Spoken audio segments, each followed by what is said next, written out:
All points ready. Begin. Go, go, go!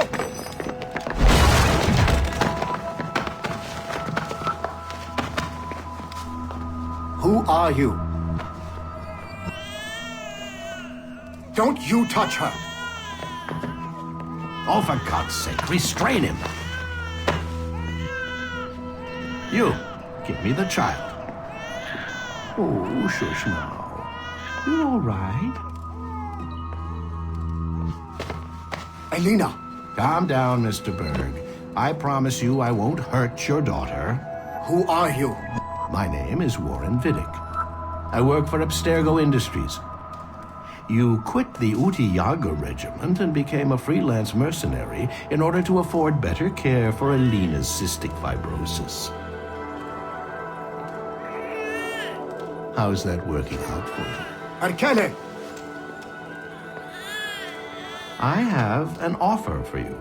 I don't work for people I don't know. It's not that kind of offer. I'm going to remove an item from my pocket. What is that? This little pill? It's actually for her. Go on, little one. Have some medicine. Stop! There now. Isn't that better?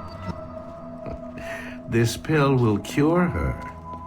It isn't on the market, but it can be yours if you agree to participate in a little training program I put together. What does Abstergo need with someone like me? Oh, you won't be working for Abstergo. However, if you perform, Abstergo could work for you. I want one thing before I agree. Name it. That one there. He upset my daughter. I understand. Gentlemen, release Mr. Berg. Jenkins, give him your gun. What? Now! Yes, sir. Satisfied? It's a start. Otso Berg, the big star of the anime training program. Show me what you've got, you arrogant prick. If you insist, Master Cross.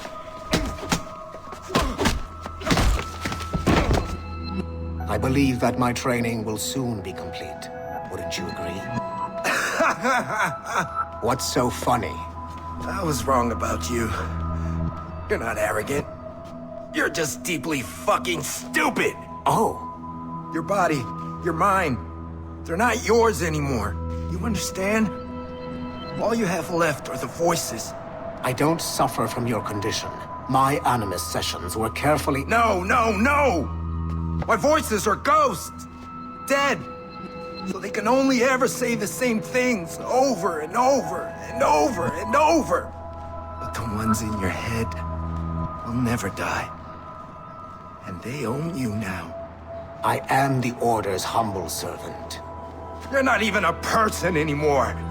You're a tool, a weapon, a plaything. We're done here. And in the glorious New World Order, there won't be any room for broken toys like us!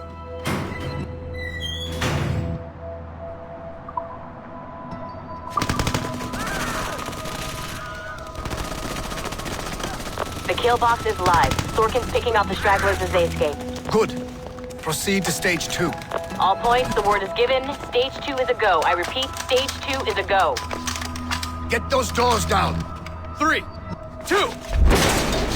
Adriano Maestranzi, I have come for you. What's he holding? Vittoria agli assassini. Bomb! Berg! Sigma team? Anyone, do you copy?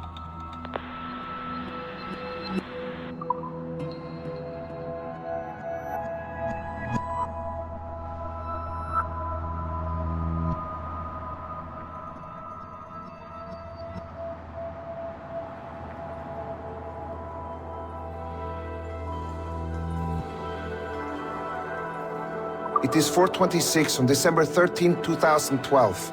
Debriefing of Sigma Team's Cairo operation.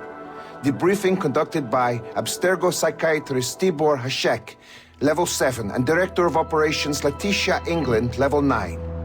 State your name and rank for the record. Juhani Otso Berg, service number OP114-8506-B, Master Templar.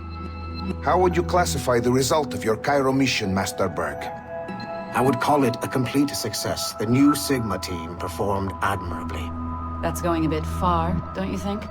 The target, William Miles, was apprehended and the first civilization artifact was retrieved. Both were handed off to Warren Vidic without incident. May I ask how you would rate the mission? We're pleased with the results, but not with the methods with which you achieved them. I see. May I ask why? You went off mission. You were supposed to apprehend the target at the airport, not at the museum. When the target emerged from the plane, he was posing as a tour guide for a class of high school students on a field trip. A member of Sigma team informed us you aborted the mission then and there. I will not deny this, but tell me, who talked? I cannot reveal that. No matter, I will find out on my own. Back to business. The target was very smart, but also very sloppy. Explain. The target possessed advanced counter-surveillance techniques, but lacked the skill to implement them properly. The target was trained as an assassin since birth. I am aware. However, it has been many years since he was an active field agent. He must have been very desperate to go himself, as these days, he is more of a talker. A puppet master. And what are you? A predator. A predator who defied orders because of the presence of some schoolgirls. I prefer to think of myself as one who can choose the most opportune time to strike. The last time I followed orders to the letter was in Florence. That did not end well for anyone. Was it that? Or did the students perhaps remind you of your daughter? I separate my work and personal life completely. Your daughter's recovery has been remarkable. I do hope her progress continues. Please, don't. I beg your pardon. I find your attempt to threaten my child vulgar and unnecessary. Explain. Abstergo's pharmaceuticals have given my child a chance at a life free from pain. And I have at last found what I believe to be my calling in life. And for that, we expect obedience. For that you have my loyalty. The involvement of the children in Egypt compromised the original mission. Nothing more. We already have one Master Templar that we can barely control. I don't like the idea of having two loose cannons out there. With all due respect to Master Cross, while he is gifted, he is mentally disturbed. We mean no disrespect, but after losing your team in Florence, we felt a need to keep a close eye on you. I achieved all mission objectives, and achieved them without bloodshed. So my only question for you is, am I in command of Sigma team or not? As you said, the results were impeccable. Then I believe this meeting to be at an end. I request permission to leave. Do you have something more important to do? I am going to find out who among my team talked to you. I will not tolerate that kind of insubordination. I think we can stop here. Debriefing ended at 4:34. Transcript to be sent to Alan Ricken for security clearance. Okay. The numbskull is in another Animus session, and I've required caffeine. All is right with the world. Good. This isn't really your kind of mission, is it, boss? Every mission is important in its own way. Still, I bet you'd rather be out with the rest of the team, hunting Sean Hastings or something. Wouldn't you? Hell yeah. I want a front row seat for that show. Any word from Sorkin? He's scheduled to update me in 43 minutes. Good. Can I ask you something? Of course. What's it like, using an Animus? I went through the Animi training program. It felt like the drills we used to do in the UT Jaeger. You never use a normal Animus like this one? To relive your own genetic history? Only once. Really? Who were you? I was a young man. On the Viking raid on Lindsey Farn. 793 northeastern coast of England. Sorry, history nerd. So, how was it? It was summer. Good sailing weather. The monastery was a center for religious studies. and we crashed into the city like a tidal wave. And? We pillaged and burned. They thought we were demons. The details of the memory were so vivid. I lost myself in the bloodlust. I defeated a Saxon, a great warrior, but did not want to kill him. I invited him to join our clan. Ah, Norse adoption rituals. The chance to sail the world with the Vikings.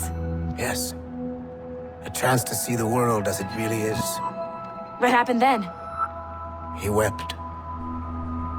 Then he cried out that God had abandoned his people and that nothing remained but chaos. I felt such pity for him. I killed him without a second thought. After we're done here, are we gonna have to kill the numbskull? We will see.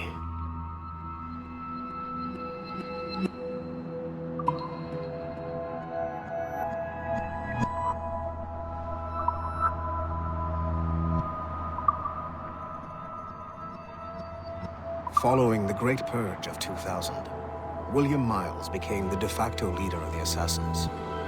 A cunning and ruthless strategist, he trained several agents who infiltrated Abstergo, including Clay Kaczmarek and Lucy Stillman.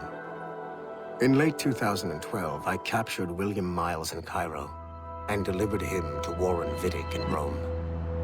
Miles' son, Desmond, attacked Abstergo, killed Vidic and Master Templar Daniel Cross. He fled to a First Civilization temple in New York. On December 21st, Desmond Miles was killed inside the precursor structure. The grieving William Miles went underground and left the Brotherhood in the hands of Gavin Banks. Banks led a small team across the globe, attempting to rebuild assassin cells. We have confirmed sightings in Kyoto, Moscow, and Paris. Miles resurfaced in late 2013, and we have confirmed his involvement in the infiltration of Abstergo Entertainment Montreal by the assassins Sean Hastings and Rebecca Crane. Both Miles and Banks remain at large. Agent Acosta has tasked the Akashic satellite Plexus to sweep the planet for traces of assassin activities. We have yet to locate them.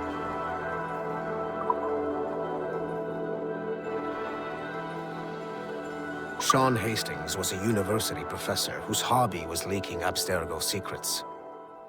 He was hours away from being killed by Abstergo when he was saved by Rebecca Crane, an assassin hacker. Since then, the pair have been inseparable, providing technical support for assassin field agents. Hastings and Crane infiltrated Abstergo Entertainment Montreal in late 2013, and were responsible for the theft of classified information. It is unclear if they planted the virus currently affecting the Helix servers, or if they merely left the door open for other hackers to exploit. Rebecca Crane's skills are not to be underestimated. She created the Animus 2.0, an assassin version of Warren Vidic's original machine. It appears that she was also largely responsible for establishing a new, more secure assassin network. It would seem Crane and Hastings have been promoted within the Brotherhood. There are rumors that they are now leading some kind of hacker collective known as the Initiates, and attempting to lure them to the assassin side.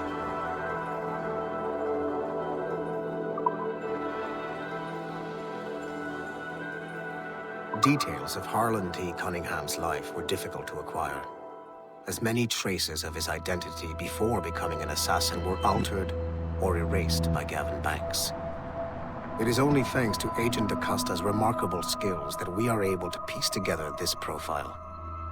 Cunningham was outed as homosexual in high school, which unfortunately ruined a promising wrestling career. He left Texas as quickly as he could, and fled to Europe. Cunningham was recruited by the Brotherhood in Florence, Italy, under the leadership of assassin veteran Adriano Maestranzi. Sigma team attacked the Florence hideout in 2012, but Maestranzi detonated a bomb.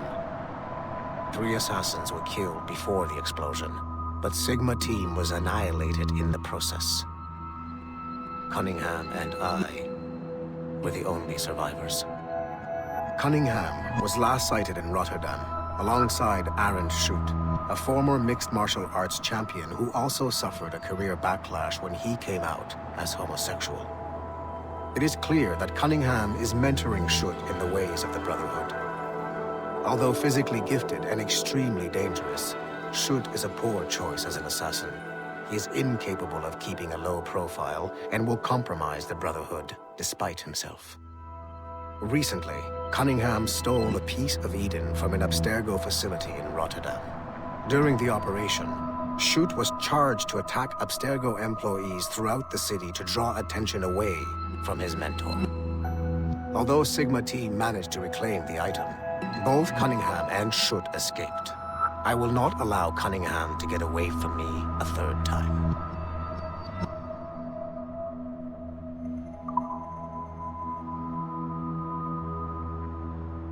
The first civilization entity known as Juno re-emerged from the Grand Temple in New York in December 2012. Although no longer a corporeal being, she exists as a kind of digital consciousness somewhere in the Abstergo cloud. To accomplish her goals in the real world, Juno uses 2 types of people. The first is another precursor consciousness that emerges in a human being at random. This person is commonly known as a sage. Juno also holds sway over a group of disciples called the Instruments of the First Will, who believe it is humanity's natural role to serve the first civilization. Abstergo is currently using the First Will as a cheap and hands-off way of acquiring pieces of Eden and other relics. However, I suspect that the reverse is also true, that they are using our resources to locate objects that will help them further their own goals. I do not trust them, but for now, all I can do is have DaCosta monitor their activities. Juno's motives are unclear. Although she has made one attempt to possess a corporeal body, she appears to be more powerful as a digital entity. Agent DaCosta fears that should humanity ever achieve singularity, a fusion of humanity and machines, Juno would become unstoppable. Ironically, it is Abstergo itself which is driving civilization in that direction.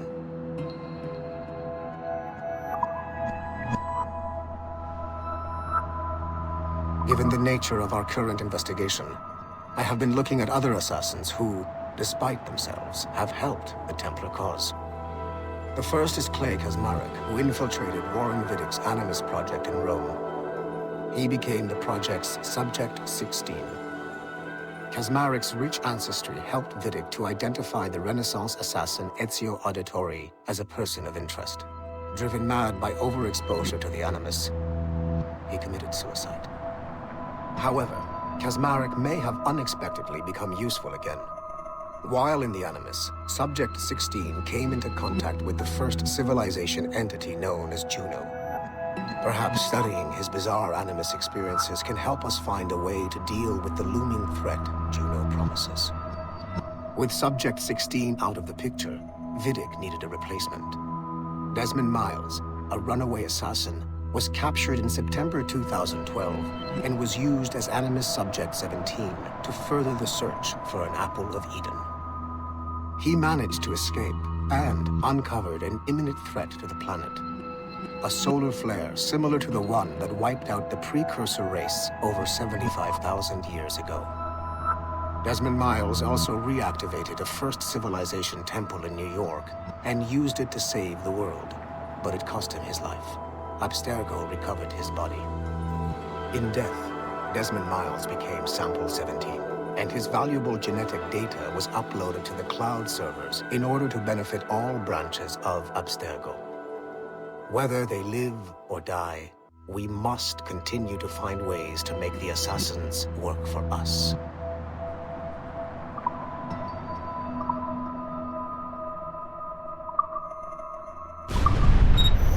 The assassins would have you believe that Mualim was a great mentor who became corrupted with greed, and that he schemed with the Templars to acquire an Apple of Eden. I see instead a shrewd and cunning leader. A man who used his best assassin, Altair ibn Lahad, to eliminate his conspirators in order to keep the apple for himself, so that he could use it to enforce world peace. While it must be stated unequivocally that Mualim was not a Templar, it is interesting to me that his vision of peace was more in line with Templar philosophy than assassin. In the past, both sides had the same goal, that of peace. Our only difference was how we chose to achieve it. Had Mualim not been killed by Altair and allowed to carry out his plan, perhaps we would not be fighting now. It was only after Altair reformed the Brotherhood with its new ideals of free will that the conflict truly escalated and spread across the planet. For if the so-called wise man of the mountain can see things from our point of view, surely the same can be said for other assassins.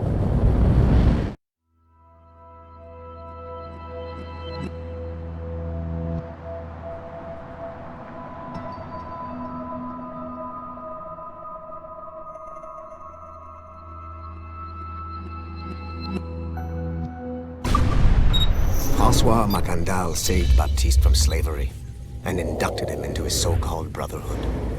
Macandal was a vicious mentor, and in his desperate attempt to liberate slaves, he broke his own creed by indiscriminately killing nobles. Misguided as they are, some assassins are honorable. Macandal was not one of them. Thanks to the calculating genius of Madeleine de Lille, the Templars made an example of Macandal by way of public execution in 1758. His pathetic excuse for a brotherhood quickly fell apart. When his comrade and childhood friend Agathe fled to Louisiana, Baptiste saw the futility of his former life in Macandal's brotherhood. Madeleine saw Baptiste's potential and instructed her Templars in New Orleans to strike a deal with him. If he could draw Agathe out of hiding and eliminate him, he would be granted a place in the Templar Order. Although Baptiste was killed by the assassin Aveline de Grandpré, his path clearly demonstrates the inherent superiority of Templar ideals over assassin terrorism.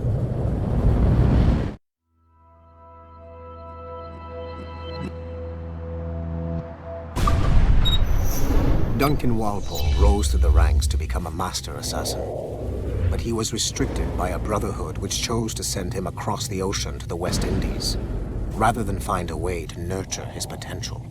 Once there, Duncan attracted the notice of Laureano Torres, former governor of Cuba and Templar Grand Master. Through their correspondence, Torres offered a less violent way to achieve their mutual goals, by using precursor artifacts as a surveillance system, rather than the murders and scheming favored by the Brotherhood. Sadly, Duncan was killed by a pirate before the Templars could help him achieve his potential.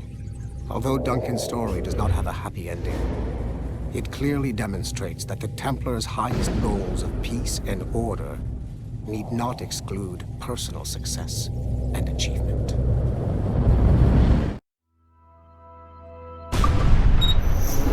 Haytham Kenway remains a controversial figure for me. I have great respect for him. After all, he was the Grand Master of the Colonial Rite, charged with finding a precursor site. Haytham was cunning and ruthless, but he had a streak of emotional weakness that ultimately triggered his downfall. He lost his father when he was a child, and the British Grand Master Reginald Birch raised him to become a Templar Knight. Haytham eventually learned that his father, Edward, had been an assassin. That he chose to stay a Templar, rather than follow in his father's footsteps, indicates to me that he believed he was already on the right path. When Haytham discovered that Birch was the one who murdered his father, he and his sister killed him in revenge. I believe this was the beginning of his downfall. Templars kill for efficiency, not petty emotions. When he discovered that his son Connor was an assassin working against him in the colonies, the same emotional weakness stayed his blade. A pity Connor did not show him the same mercy.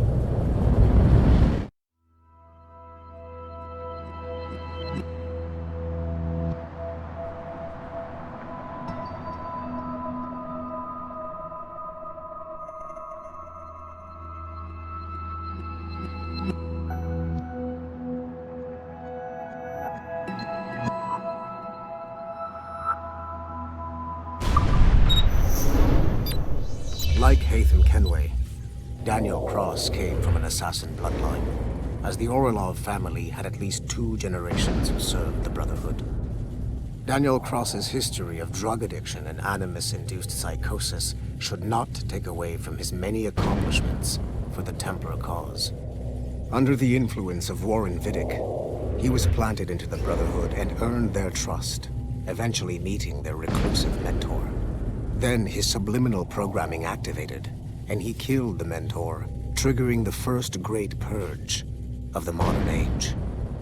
Al-Mualim, Haras, Vali Sel Tradat, Baptiste, Duncan Walpole, Haytham Kenway, Lucy Stillman, Daniel Cross. These are but a few prominent examples of something I've always felt. That there will always be assassins who are willing to abandon their cause to serve ours. Yet there is no one who embodies this idea better than Shay Cormac. And I want the assassins to confront this painful reality.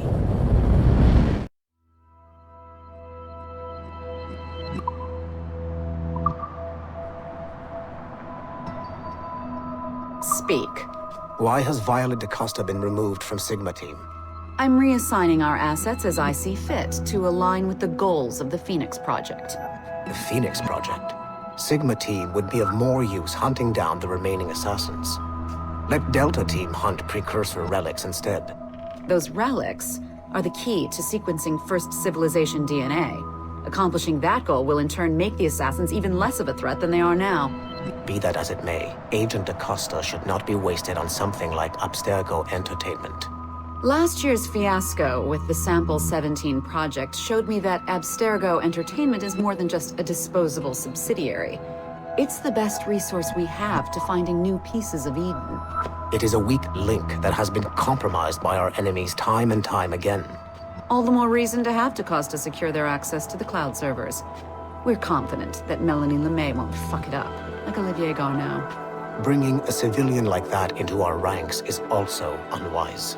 Time will tell with Miss LeMay, but she handled the John Standish situation with an even hand. She helped us discover the existence of sages, and in doing so, has done more for Phoenix than you have, Mr. Berg. She also continues to ignore the presence of the instruments of the First Will within her operation. Those whack jobs are actually useful to us for now. They're a cheap source of relics we can exploit. If they become too much of a problem, we'll deal with them with the same efficiency we deal with the assassins. Giving the assassins time to regroup is a tactical mistake. We should strike them now while they are at their most vulnerable. We value your passion and expertise, Mr. Berg, and your concerns have been noted. Now pack your bags. You've got a busy year ahead of you.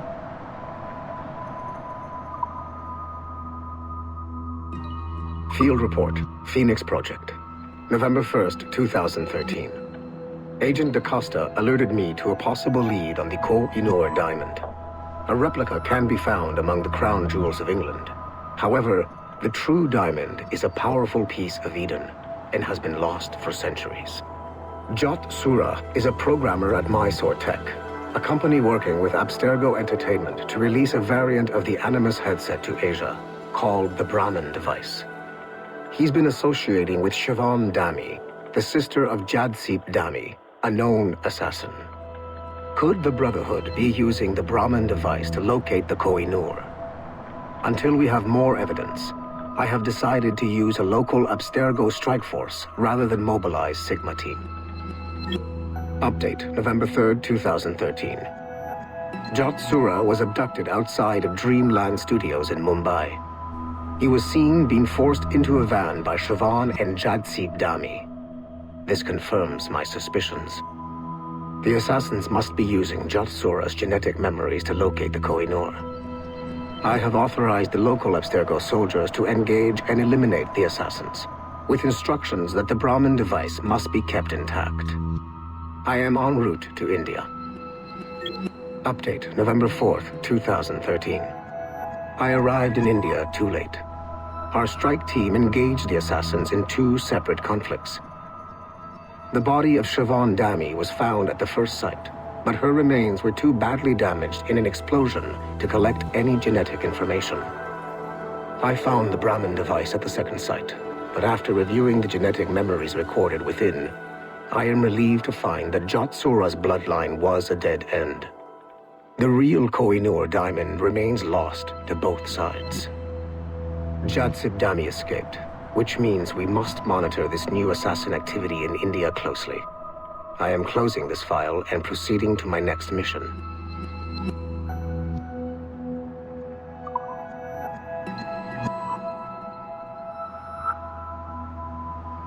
This is a priority message to all Sigma Team operatives. Assassins have stolen an artifact from a Rotterdam storage facility. Rally point is at 51.887107 by 4.559017. Be there at 0600 local time. Stragglers will be put to death, so move it.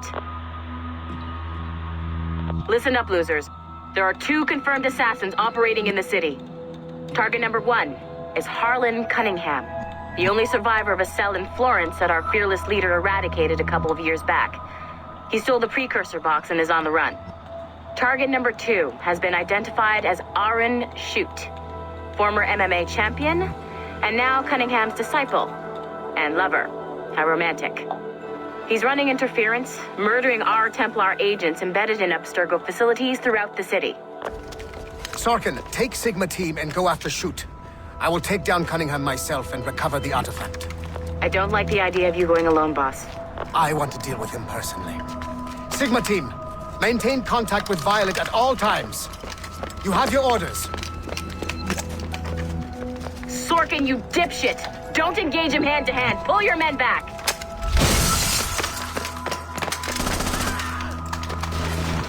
Get some! He's got my gun! Sniper 1, do you have a shot? Negative. He's using Sorkin as a shield.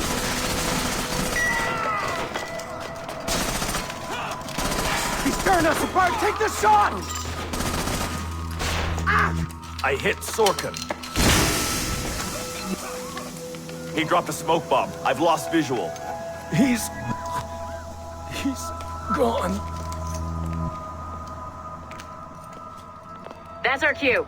Pick up your sorry asses and get to the extraction point. Double time.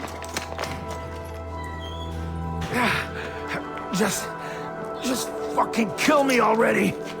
I had a dream about you. Ah, that's sweet. But I'm with someone. In my dream, you never made it out of Florence alive. What can I say? I'm too stubborn to die.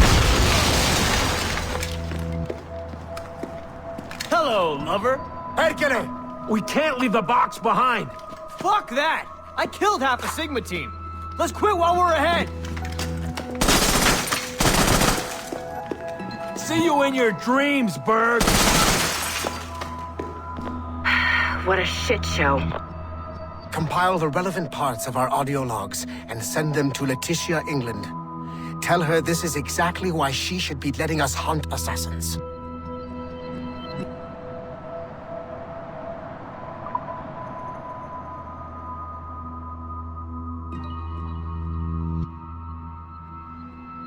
Hey, boss. Calling from Germany?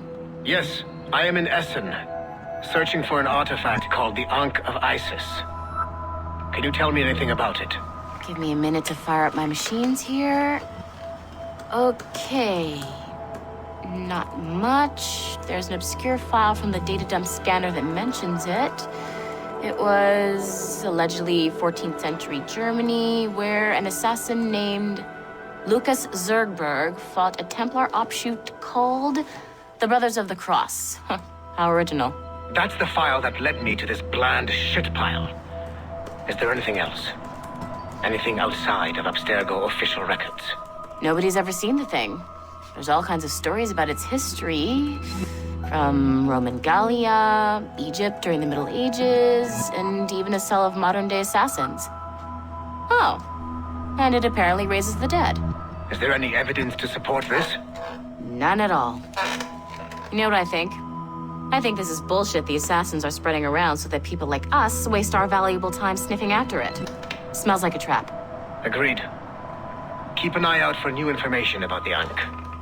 While it may not lead to an artifact, we may be able to follow the data back to some assassins.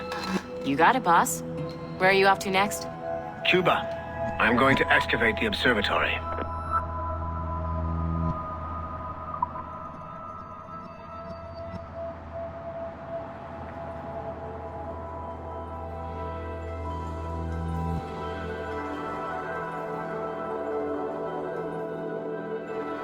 Do you care to explain what happened in Paris? Gavin Banks led a team of assassins to your laboratory and destroyed it. That lab was supposed to be completely off the grid. How did they find it? Banks is a known associate of Sean Hastings and Rebecca Crane, who have infiltrated Abstergo before. He is also not your typical assassin brawler. He follows information. They found a way to access your Helix servers. Nothing is off the grid anymore. That facility was dedicated to studying the sage we recovered from Montreal last year. If you had informed me of its existence, Sigma Team could have protected your interests. Did you engage Banks' team? Sorkin and I tracked them from Paris to La Rochelle, where their ship was waiting for them. We fought, but we were outnumbered. Sorkin was stabbed 7 times by an assassin we have identified as Galina Voronina. And you let them get away? Let's be very clear. I was trained to hunt and kill assassins. It was you who disbanded my team and sent me on a fool's errand across the surface of the Earth. I warned you this would happen. You know what? I can admit when I'm wrong. You have my permission to reform Sigma Team. I need DaCosta back. Impossible. She's still in Montreal. Unacceptable. I've apologized for my oversight, Berg, but don't push me. The fact is, we need to find new sages. Alvaro Grammatica tells me that Melanie LeMay has a few promising leads in Montreal. When will DaCosta be finished? She's ahead of schedule on security upgrades and firewalls, but Helix is a target for assassins, Erudito, and the first civilization consciousness. So, there have been some setbacks. Is the building physically secure? There's security on site. Send me there. Oh? I thought you were too good to be wasted on such trivial matters. I wanted DaCosta back on my team, and if that building is a target, I need to make sure she's looked after. I will also improve their security in my own way. Very well, I'll start preparing the necessary documents. Like DaCosta, you'll be a consultant from Abstergo Industries, there to help bring them up to speed on some new policies. In the meantime, send some extra agents to Paris. I suspect there may still be assassins lurking there.